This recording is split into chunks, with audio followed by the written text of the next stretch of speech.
interactive parts to this, and I will turn it right over to Kate.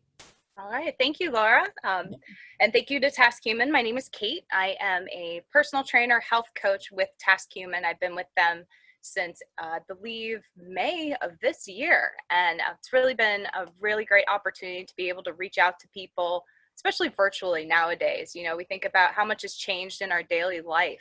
Many of us used to go to a gym. Now we've got, you know, a personal trainer on demand that you can book an appointment with and stay in the comfort of your own home. So definitely a lot of changes going on in the world. I encourage everyone who's just joining us, grab a piece of paper and a pen, just kind of keep it handy off to the side for today, because we are going to be practicing a little bit of journaling. I want to help you through kind of that first obstacle when it comes to journaling of what do I write? How do I start? So we're going to get started with that today.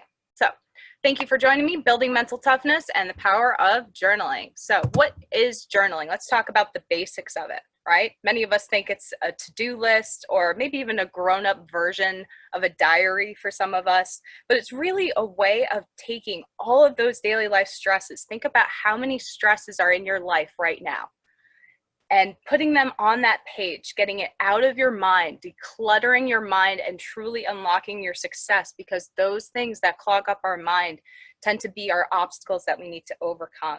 So we're taking that messy space that's inside your head and we're cleaning it and we're organizing it. And you know, you always feel better when you have a clean room, right? So why not do that with our mind as well too? Some people may find like meditation might help improve their mood or reduce their stress. I've had people mention to me that they've tried meditation and have been so relaxed that they have fallen asleep. And this is a way of getting more interaction, so more of getting what's going on in the head out of the head to really provide clarity. So journaling is also just more powerful and effective form of meditation and self-reflection. So let's talk about the benefits and the power a little bit more. So we already talked about how it can help you process and clarify your thoughts. And how many thoughts do you think that you have in a day? I want you to go ahead and take that piece of paper and I want you to write down a number. How many thoughts do you think you have in a day? Go ahead and throw a ballpark out. It can be small, it can be large, whatever you feel is the number of thoughts that you have in a day. All right, I love it. Jackie's bringing in 500,000. Yep, I can believe that. All right. If anybody else would like to share, bring it up to the screen, more than happy to do so. So what we have actually found through science, okay, is we average 12,000 to 60,000 thoughts in a day. That's the average. Some of us might have more, some of us might have less, but that tends to be the average. Think about that. Think about how many thoughts, I know we're talking about thoughts, I'm telling you to think, I apologize, but think about how many thoughts we have in a day, right? It's crazy. It's a lot of brain activity, it's a lot of worries, it's a lot of planning that we have in our day. And do you ever feel overwhelmed? Do you ever feel like that weight of the world is on your shoulders, or that you have too much to do in too little time? My favorite is that brain fog that makes you feel almost paralyzed. I have so much I need to do today, right? So we can all relate to that feeling, and some of us might experience it on a more regular basis than others. With the pandemic going on, with everything that's changed in our lives, you know, it's hard to think of somebody who's kind of keeping their cool in the boat in the storm, so to speak, right? Some of us may vent to a friend, a spouse, or a family member and get a sense of release after getting that all out. So let's go ahead and take a nice deep breath. And I want you to sigh it out, really audibly sigh it out. Feel that?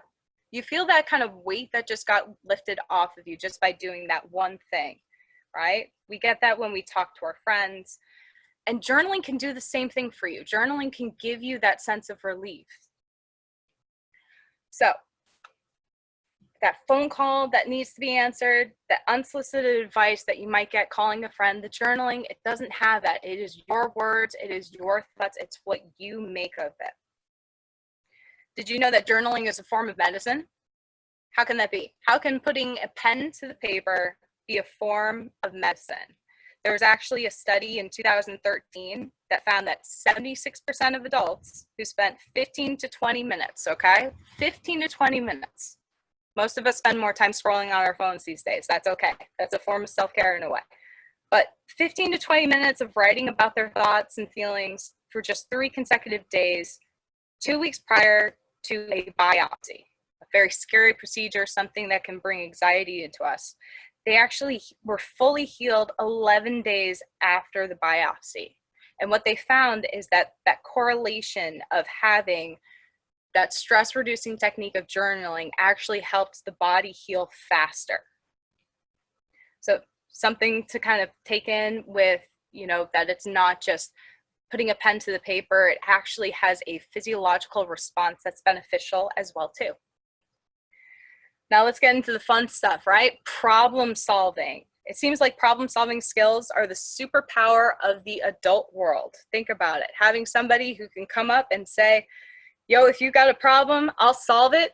And I apologize for that Vanilla Ice reference, but I wanted to keep your attention going and also give you a little chuckle.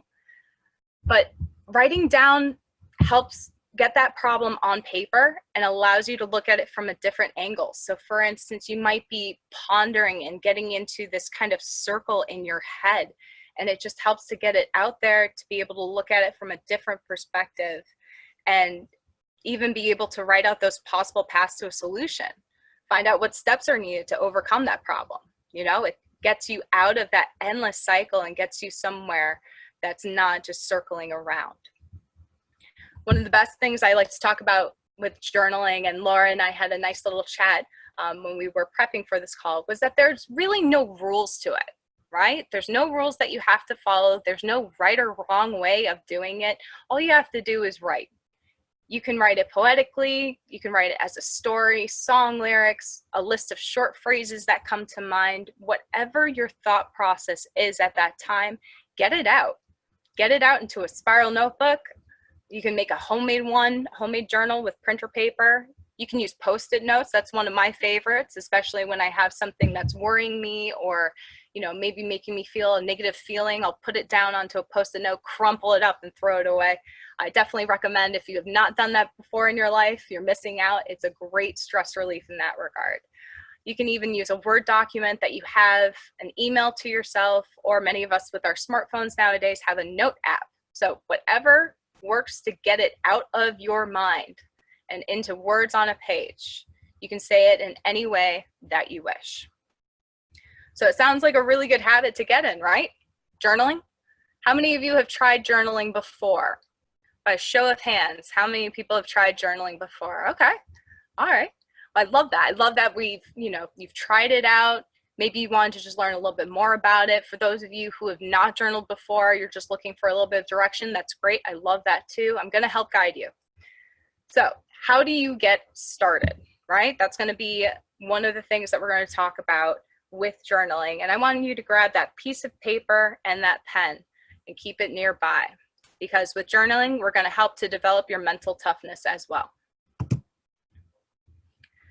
So here are some prompts to kind of get you started. A lot of us tend to, when we're told, oh, it'd be a really good idea to try something new, one of the first things we ask is, okay, but how do I start? So here are some prompts to help you get started with it, but also finding a time in your day that works with your routine. Some people might find that that morning cup of coffee is the only 10 minutes of quiet that they get in their day. They're, going after the kids, making sure that they're all dressed, ready for online school. They might have to be getting ready for their job, or even taking care of a loved one. For those of you who, might find that you get more inspiration or that you're okay in the morning, your morning's not necessarily stressed, you find that the evening time is better for you. Whatever time of day you feel like you can dedicate 15 to 20 minutes, and that's just to start, 15 to 20 minutes. Set a timer on your phone and see how it goes. Commit to it for a week and find out how that is. So it also helps you to make that to-do list for the next day less daunting. We tend to always have some errand that we need to run, or an ingredient at the grocery store that we need to pick up. Maybe we have to drop somebody off to a medical appointment. We have to drop something off at the post office, pick up something from the hardware store. We have all these things that are actually clogging up our mind. So even just having a to-do list is always a good thing to do. You can use your journal for that. You can use it to just get your emotions out. Like I said, there's no right or wrong way with it. All you have to do is write. So you can follow daily journal prompts to help guide you if you're feeling a little bit lost with that pen in your hand. A good prompt that I use often, because I do journal, is to write down 3 things that I'm grateful for each day and 3 things I was able to accomplish for that day. So I tend to do my journaling in the evening time. That's when it really helps to clear my mind, ease me into sleep, and just kind of reflect on the day that I just had. So go ahead and take that pen and paper, and I want you to write down 3 things that you are grateful for right now. Number them out, 1, 2, and 3. What am I grateful for? What am I thankful for today?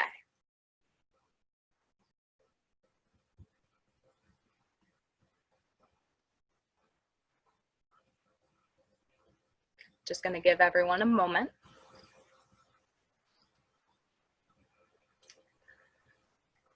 So see, journaling can be not necessarily just about emotions. It can be about what positive things are going on in your life today.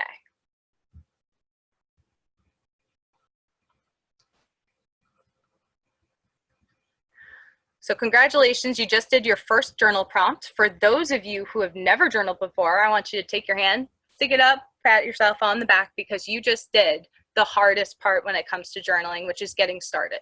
Finding something that you can write about to just kind of unlock your brain a little bit and get those words in your mind out onto a page.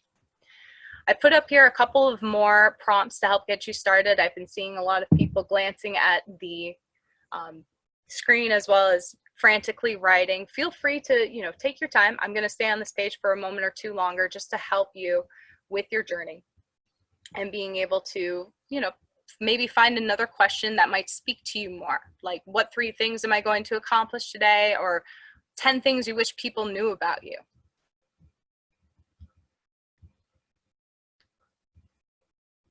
So, giving you a couple of ideas to get started, but did you know that there are also journals out there that you can purchase that already have the questions at the header? So a quick search can help give you prompts if you're feeling stuck. Pinterest is a wonderful thing. Google is a wonderful thing, right? Who can believe what our life was like even before the internet at this point with where we're at today? So having those things to be able to, having that resource to be able to tie into. Journaling is just one of the tools that can be used to help develop your mental toughness. Think about it. We take care of our physical bodies by eating right, we exercise, we drink enough water, we stretch, we sleep. And if you're finding that you're having trouble with any of those things I just listed, please feel free to, reach out to me. I love helping people, especially with those tiniest tasks of like, I didn't drink enough water yet today. Okay, I will text you and ask you, have you drank any more water? That's the kind of coach that I am. But as our health is more than just physical, we've got the mental health, our social health, and even our spiritual health as well too. So mental toughness helps you build that resilience, and it shrinks all those mountains you feel you face on a daily basis down to molehills. It also gives you the ability to handle life's challenges and temptations, and it's a skill that you can learn and develop to help you in all areas of your life, work, home, family, friends. It's an amazing thing that we're going to be moving on into next. So we're going to be talking about mental health or mental toughness next, but I just wanted to pause for a moment if anybody had any immediate questions in regards to journaling.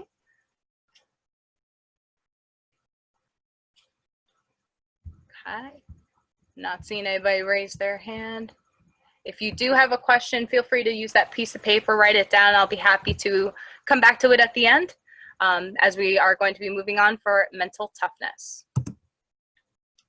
So, what do we think about when we think of mental toughness? Okay, grab that pen and paper. I want you to write down what your thought is of what mental toughness is. Maybe somebody who always seems to keep their cool in very stressful situations. You can write that person's name down. Maybe a situation that a friend was in that they told you about that you're like, how did you keep your cool? How did you keep calm in that situation? How did you, so to speak, let the water come off of the duck's back, right? So write down a person's name, write down a situation, maybe even just one word of what mental toughness is for you. Now, if you found that that was a little bit more difficult than that journal prompt, that's okay, because mental toughness is a skill that we're going to help you develop. So there are certain tactics that you can use to help develop that mental toughness, right? That cool, calm, collective demeanor. No matter what life throws at you, you're able to take it with a grain of salt and carry on. So one of the ways that we can do that is by doing something that you're afraid of. So taking yourself out of your comfort zone and facing your fears. Take a moment. I want you to close your eyes. We're going to take a trip down memory lane. Okay, so take a nice deep breath, close those eyes. I want you to remember the first day that you ever got behind the driver's seat of a car. That very first moment, you're getting ready to take your driver's test. You have the keys to mom or dad's car, or even a friend's car, or even your own car, right? That moment of excitement, but also that moment of fear. Now I want you to go ahead and take a deep breath, and I want you to open your eyes. How many of you still feel that fear every time you put that key in the ignition? Right? We've gotten used to it. We've overcome that fear. We've been able to expose ourselves to something that our teenage self or even our adult self faced at one point in time as the biggest fear that they had. So you can do it. You can overcome that fear. I remember being terrified the first time I learned how to drive. I was in Michigan. And for those of you who don't know about Michigan, I'm going to paint a picture for you. The speed limit is 70 miles per hour, but most people go 80. And lake effect snow is a big thing. Lake effect snow means that you get 2 to 3 feet of snow in a short period of time. We're talking hours. The first time I ever drove through a blizzard in that Michigan winter in a white car, I was fearful. Now, if you were to ask me to do the same thing again, I feel I have the skills. I'm no longer afraid. I have been through that. I have overcome it. So I want you to find that same courage that you had to overcome the fear of driving and apply it to what you're afraid of today. We're going to find your hero or role model. So I want you to think about somebody who inspires you or has walked the path you are looking ahead at. Maybe that hero or role model is the person, that name that you wrote down when I asked you, who is somebody when you think of mental toughness, right? As children, we have heroes or role models. Even in our young adolescence, going through college, in our career paths, we have somebody that we look up to.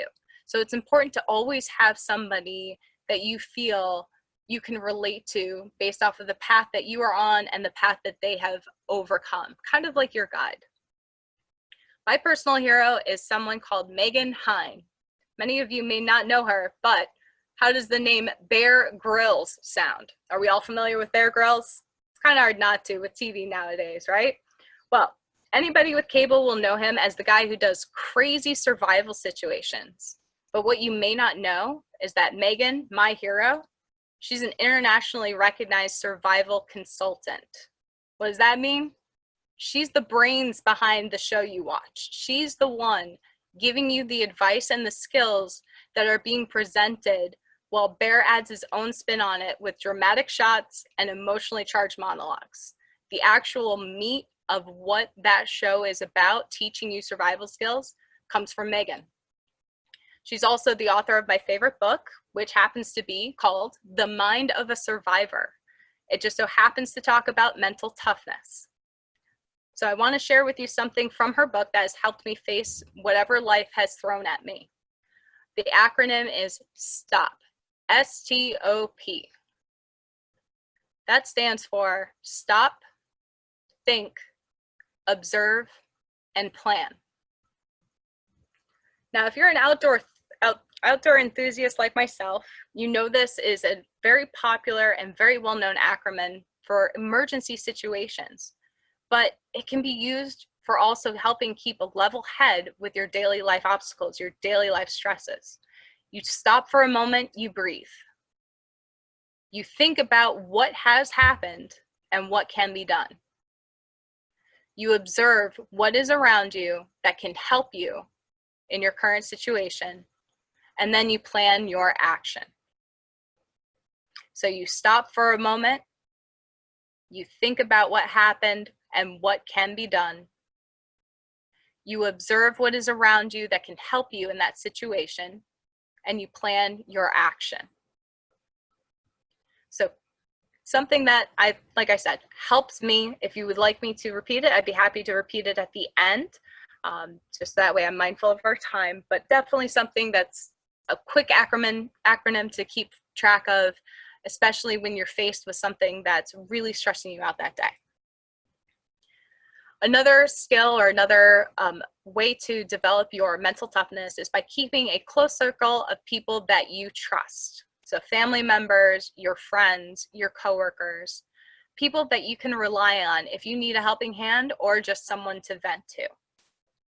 So the idea is that you want quality over quantity. So a quick way to sort through is to ask yourself, if you became homeless, who would take you in? Those are the kind of people that you want in that close circle of people of trust. If you are faced with a crisis, who would help you? And those are the people that you want to keep close to you to help you develop that sort of safety net that we all tend to gravitate towards. Telling your stories of overcoming challenges and adversities, your fears, I want you to do so proudly. As you heard when we talked about doing something you're afraid of, I overcame being 70 miles per hour in Michigan winters, okay? And I'm proud of that. You should be proud of that too. You should be proud of overcoming your fears, any challenge that you are faced with. You should display it proudly, whether or not you want to, share it on social media, share it in a text with a close friend, or even just write it down in your journal as something that, hey, this is what I overcame today. I am awesome. So being able to do that will greatly help to develop your mental toughness. Okay, any Star Wars fans out there? I'm about to quote Yoda. All right, so we've got do or do not. There is no try. So Yoda said it well, and I'm sorry I will not entertain you with my Yoda impression, but the word try gives us wiggle room and it prevents us from making a commitment. It almost stops us before we even begin. By saying that we're going to try something instead of we are going to do something, we've already created a barrier. So taking down those barriers by removing the word try from our vocabulary, like how you'll try to go to bed earlier, or you'll try to eat healthier, or, I'll try to spend more time doing the things that I love. Instead of saying I try, I want you to say I will. I will go to bed earlier. I will eat healthier. I will find time to do things that I enjoy. Removing that gray area from the decisions of your life will also help in decluttering your life and making your life less stressful and making it more simple. Never give up and always remain positive. It's the amount of changes that we face on a day-to-day basis have exponentially increased. So keeping that positive attitude, adapting to those changes, and having the courage is the choice to overcome fear. So having that courage will help you develop that mental toughness. Replacing your negative thoughts with positive affirming thoughts will result in forward-moving action. So I know we've gone over a lot of information in a very short period of time. So I want everyone to do what we did in the beginning. Take a nice deep breath in and sigh it out. Audibly sigh. Okay? That release, that sense of calmness is my hope that you will have that with you more often. So having that sense of release with you every day, feel free to use that. If that's all you take from this webinar is taking a deep breath and sighing gives you that sense of release, I'm happy. But if you want to have that feeling more often in your life without having to sigh out, these are just some tips and tools to help you with that. So keeping that positive mental attitude, I'm a personal fan when it comes to quotes. You know, anytime that I am faced with any sort of stressful situation, or, you know, a curveball comes out of left field, so to speak, I find that quotes tend to help me focus in on what I'm going through and the good that's going to come out of it. So whether you think it or it happens, the body does have a response to fear. By journaling, you're writing it down, you're getting it out, you're scribbling it out, and you're overcoming it. And that's just, journaling is just one tool to be able to help with the daily life stresses. Many people like meditation, yoga, walking, venting to a friend. This is just one of the ways that I wanted to talk with you guys about today to help guide you. You also have power over your mind and not outside events. So realizing this, and you will find strength. We don't have power over what's going on in the outside world. We don't have power over, you know, what the numbers are going to be when we check the news, and what the weather is going to be like when we wake up the next day. Those are things that we don't have control over, but we do have control over how we react to those things and whether or not we are going to make it a good day or a bad day. The struggle that you're facing today is developing the strength that you need for tomorrow.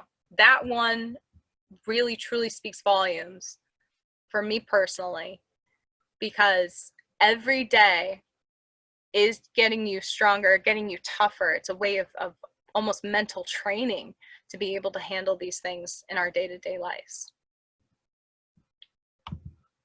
So I wanted to say thank you to everyone for joining me today to talk about journaling and mental toughness. I want to thank both David and Laura for this topic. I myself have adapted these habits into my life, and I can say that my life has definitely changed for the better. So my hope is that you get that sense of relief, you get the ability to overcome your stress, overcome your fears, and make every day the best day ever. So with that, I would like to open it up. If anyone has any questions or comments, you are more than welcome to chime in. If anyone wants me to go back to a screen, like for instance, the journal prompts or anything like that, I'll keep my screen share up just for a moment in case any of you may have wanted that to happen. And Laura, if anybody comes through on chat, if you could just let me know.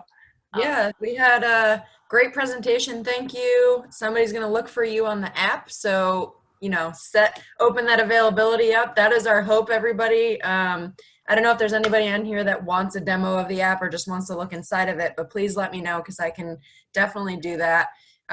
If people do want to find Kate, it's very easy to do. Download, if you don't have it, download using that link. You choose the amount of time that you want to spend with her. One of my favorite topics. So if anybody has any questions, please, please, please feel free to unmute yourself. We can have a discussion as long as you guys want. And you got another, Kate, you got another awesome presentation. Thank you so much. And another one who's going to find you on the app. All righty. Yeah, please feel free to look me up in the app. I'd be more than happy to chat with you, to train with you, whatever your needs are. I view it as physical health and mental health are definitely the two main things that I am big on. So I'm glad to hear that people enjoyed it. Thank you so much for that feedback. Greatly appreciate it. In the days of the virtual world, this is an awesome tool that we're able to use to be able to connect with each other from all different time zones all across the United States, Yep. as well as other countries. I think TaskHuman's in Canada too, right? I think I saw something. All over. We're all over. So yeah. It's great. Yeah, and if my availability, if you find me in the app, my availability doesn't work for you, shoot me a message. There is that ability to write that message almost like a text message. I will see it. I will respond to it to be able to help you, and we can, you know, coordinate our schedules and our time to be able to work with what's best. Yes, that's awesome. Thank you. You do have, like Kate said, you have the ability to chat with her. You can request a session where our concierge service will then find Kate and say, hey, we have somebody who wants to meet you at this time. Can you do it? So we have the ability to appeal to whenever you guys do want to meet with her. So that is, like I said, I'm happy to show you the app inside. I know some of you do have the app. If you don't, I highly encourage it. Free to download. Again, you can choose as much time or as little time as you want to spend with Kate. So I'm so happy to hear that people are going to be eager to touch base with her. And everybody will get a follow-up email with the download link again and access to Kate. So I thank everybody. Thank you, Kate. Any questions out there before we sign off? Any questions? If you have topic requests, please let me know that as well. And we are happy to accommodate those requests. Next week, we have a workout for everybody. So hope people can join that high intensity workout. And thank you, everybody. Thank you, Kate. And enjoy the rest of your day, guys. Thank you, everybody. I hope you have a stress-free evening. Do something that really distresses you, even if it's just that sighing out. I hope that is what happens for you this evening. Thank you, Laura. Thank you, everyone. And I will talk to you all soon. Thank you. Bye, guys.